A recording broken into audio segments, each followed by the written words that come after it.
အားလုံးပဲကျေးဇူးတော်မင်္ဂလာပါဒီကနေ့မှာတော့ရှုမတိခရင်ကျန်အခန်းကြီး26အပိတ်ငယ်1နဲ့2ကိုဖတ်ပြချင်တာဖြစ်ပါတယ်ဒါကတော့အခန်းကြီး25ရဲ့သူဒေသနာဟောကြားပြီးသွားတဲ့အရာအဆက်ပဲဖြစ်ပါတယ်သူဒေသနာတို့ရှိသမျှတို့ကိုယေရှုသည်အကုန်စင်ဟောတော်မူပြီးလင်တပည့်တော်တို့အားနှစ်ရက်လွန်မှပတ်တခါပွဲနေရောက်မီကိုတင်တို့တိကြ၏ထိုအခါလူသားကိုလက်ဝါးကတိုင်မှာရိတ်သက်စေခြင်းကအနှံ့ကြားလိမ့်မည်ဟုမိန့်တော်မူ၏ဒါကျွန်တော်တို့အနေနဲ့သူဟောပြောပြီးတော့နောက်ထပ်2ရက်လွန်တဲ့အခါမှာတခါပွေးနေ့ရောက်မယ်ဆိုတာမင်းတို့ကသိတယ်တဲ့ဒါပေမဲ့သူကဘာကိုပြောစမ်း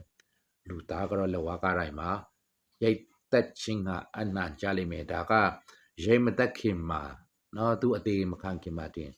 ယေရှုခရစ်တော်ကကျူတင်ပြီးပေါ့နော်တင်ကျူလို့ပြောရမလားကျူတင်လို့ပြောရမလားနော်သူပြောထားခဲ့ပြီးဖြစ်တယ်အဲ့တော့ကျွန်တော်သူတပားကသူ့ကိုတတ်တာမဟုတ်ဘူးနဲ့သူကပဲအသေးခံပေးမှဖြစ်တယ်တိလည်းတိနေတယ်ပေါ့နော်ခက်ခဲပါတယ်လူသားတယောက်နေနေဆိုနော်